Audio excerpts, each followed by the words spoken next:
وہ تو ابھی اسکول جاتی تھی اور مما اس سے یا اپنی دوسری بیٹیوں سے کچن کا کام نہیں کرواتی تھی، اسی لیے اب اچانک پڑی اس افتاد پر محروسہ بوکھلا کر رہ گئی۔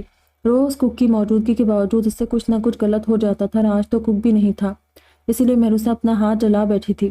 اینجل، مجھے 1-2 دن کے لیے شاید اسلام آباد جانا پڑ سکتا ہے کام کے سلسلے میں۔ ڈیڈ نے آفس جوائن کرتے ہی اتنی بڑی ذمہ داری مجھ پر ڈال دی ہے۔ یہ میرا پہلا پروجیکٹ ہے اور میں اپنا بیسٹ دینا چاہتا ہوں۔ ڈیڈ کو شکایت کا کوئی موقع نہیں دینا چاہتا میں، کیونکہ میری وجہ کھڑکی کے پردے برابر کرتا عادی بولتے بولتے اچانک چپ ہوا تھا، کیونکہ بات کرنے کے دوران ہی محروسہ آ کر اس کی پشت سے لپٹ گئی۔ اس نے اپنا چہرہ عادی کی پشت پر ٹکایا ہوا تھا اور اس کی آنکھوں سے بہتے آنسوؤں سے عادی کی شرٹ بھیگنے لگی۔ محروسہ نے اپنے دونوں ہاتھ عادی کے سینے پر رکھے ہوئے تھے۔ اس کے اس انداز پر وہ ساکت و جامد سا کھڑا رہ گیا، کیونکہ محروسہ بہت شرمیلے نیچر کی تھی۔ اس نے کبھی بھی خود سے عادی کی طرف بڑھنے کی پہل نہیں کی تھی، اسی لیے عادی اسے یہ ایکسپیکٹ کر ہی نہیں سکتا تھا۔ مجھے چھوڑ کر مت جائے عادی، میں اکیلی نہیں رہوں گی آپ کے بنا، محروسہ روتے ہوئے بولی تھی۔ تبھی عادی نے پلٹ کر اسے خود سے الگ کیا تھا اور روتی ہوئی محروسہ کی پیشانی چومی تھی۔ اینجل، کیا بات ہے میری جان، کیوں رو رہی ہے؟ ادھر دیکھی میری طرف، کیا بات ہے بتائے مجھے، کسی نے کچھ کہا ہے کیا؟ عادی نے محروسہ کی نیلی آنکھوں میں جھانکا تھا۔ اگر عادی، شیری یا اپنے ماں باپ میں سے اس بارے میں کسی کو بتایا تو وہ حال کروں گی کہ پناہ مانگو گی مجھ سے، نکال پھینکوں گی تمہیں عادی کی زندگی سے، سمجھی؟ مہوش آفندی کی سرد مہری سی آواز اس کے کانوں میں گونجی تھی۔ نہیں نہیں، کوئی بات نہیں عادی، بس میں آپ کے بنا نہیں رہ پاؤں گی اور مجھے اکیلے سونے کی بھی عادت نہیں ہے۔ یہاں میں کس کے پاس رکوں گی رات کو؟ وہ کبھی بھی عادی کو یہ سچ نہیں بتا سکتی تھی کہ وہ اسی کی ماں سے خوفزدہ ہے، کیونکہ اس کی دھمکی محروسہ کو باز رکھتی تھی۔ وہ مر کر بھی عادی سے جدا ہونے کا سوچ بھی نہیں سکتی تھی، اسی لیے وہ اپنے ہونٹوں پر چپ کی مہر لگائے خاموش رہتی تھی۔ عادی کو کچھ بتا نہیں سکتی تھی، مگر اسے عارضی طور پر بھی وہ خود سے دور کہیں جانے نہیں دے سکتی تھی۔ ابھی تو اسے آس رہتی تھی کہ شام تک عادی اس کے پاس آ جائے گا اور مہوش اس کے سامنے اکثر بدل جائے گی، مگر عادی کے پیچھے وہ پھر سے وہی قہر برساتی آگ اگلتی مہوش آفندی بن جاتی تھی، جن کی آنکھوں میں دیکھتے محروسہ کی روح فنا ہونے لگتی تھی۔ اوہ، تو یہ بات ہے، یعنی میری نیلی آنکھوں والی گڑیا کو میرے بنا نیند نہیں آئے گی؟ ہاں ہاں، عادی محروسہ کو باہوں میں لیے بیٹھ پر چلایا اور زور سے اسے گدگدانے لگا، جس پر زور زور سے ہنسنے لگی۔ ہاں ہاں عادی، چھوڑے میرا ہاتھ، محروسہ شدت سے ہنستے ہوئے زور سے چلائی تھی۔ تبھی عادی گھبرا کر سیدھا ہوا۔ سوری، دکھائے کہاں لگی؟ عادی ایک دم پریشان سا بولا تھا اور محروسہ کا ہاتھ پکڑا جو شرارت سے مسکرائی۔ یہاں۔ وہ اپنا ہاتھ چھڑا کر بالکنی کی طرف بھاگ نکلی تھی۔ بدماش، مجھ سے چالاکی، چھوڑوں گا نہیں آپ کو جل پری، عادی چیختا اس کے پیچھے بھاگا تھا۔ تبھی نیچے پورٹیکو میں کھڑی انیکا کی نظر عادی کے روم کی بالکنی کی طرف اٹھی تھی، جہاں عادی اور محروسہ کو آگے پیچھے بھاگتے دیکھ کر وہ غصے سے جل اٹھی اور اس نے زور سے اپنا ہاتھ گاڑی کے بونٹ پر مارا، جبکہ اس کی کیفیت سے بے نیاز عادی اپنے آگے بھاگتی محروسہ کو دبوچ کر اپنی باہوں میں اٹھاتا اندر روم میں لے جا چکا تھا۔